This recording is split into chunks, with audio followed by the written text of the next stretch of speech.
मुंबई महापालिकेच्या निवडणुकीपूर्वी ठाकरेंच्या पक्षाला मोठा धक्का बसलाय। कारण ठाकरे गटाच्या नगरसेवकांची मुंबई महापालिका निवडणुकीची प्रभाग रचना बदलण्याची याचिका फेटाळण्यात आली आणि त्यामुळे मुंबई महापालिकेमध्ये पूर्वीप्रमाणे 227 प्रभागच आता असणार आहेत।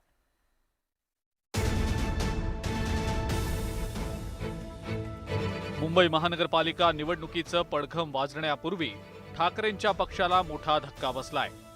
महाविकास आघाडी सरकारच्या काळात मुंबई महानगरपालिकेतल्या प्रभागांची संख्या 9 ने वाढवून ती 227 वरून 236 वर नेण्यात आलेली होती।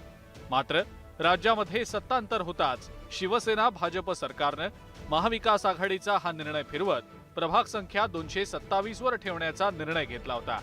शिंदे फडणवीस सरकारच्या या निर्णयाला ठाकरे गटातले माजी नगरसेवक राजू पेडणेकर यांनी आव्हान दिलं होतं, पण राजू पेडणेकर यांची ही याचिका हायकोर्टानं फेटाळून लावत शिंदे फडणवीस सरकारचा निर्णय वैध ठरवलाय। निकालाची प्रत अद्याप आम्हाला प्राप्त झालेली नाहीये। निकालाची प्रत प्राप्त झाल्यानंतर ज्येष्ठ विधी तज्ञांशी पूर्ण चर्चा करून सल्लामसलत करून पक्ष श्रेष्ठ ज्या पद्धतीने आदेश देतील त्या पद्धतीने आमची पुढची रणनीती असेल। दुसरीकडे सत्ताधाऱ्यांनी कोर्टाच्या या निर्णयाचं स्वागत केलंय। मुंबई महानगरपालिकेची ही निवडणूक 227 प्रभागांनुसार होणार असल्यानं नव्यानं आरक्षण सोडत काढली जाण्याची शक्यता आहे। त्यामुळे महानगरपालिका निवडणूक लांबणीवर पडण्याची ही शक्यता आहे।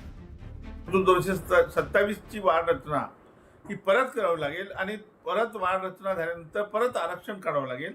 त्यामुळे याच्यात कमीत कमी महिना दीड महिना जाईल आणि तोपर्यंत पावसाळा येईल। पावसाळ्यात निवडणुका होऊ शकणार नाही।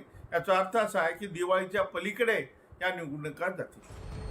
कोर्टाच्या निर्णयानं मुंबई पालिका निवडणुकीचा मार्ग मोकळा झालेला आहे, पण नव्यानं आरक्षण सोडत आणि इतर सर्व तांत्रिक बाबी कराव्या लागणार आहेत। त्यामुळे आधीच लांबणीवर पडलेली मुंबई महानगरपालिकेची निवडणूक आता आणखी किती लांबणीवर पडणार असा सवाल उपस्थित केला जातोय। Bureau report, news 18 Lokmat.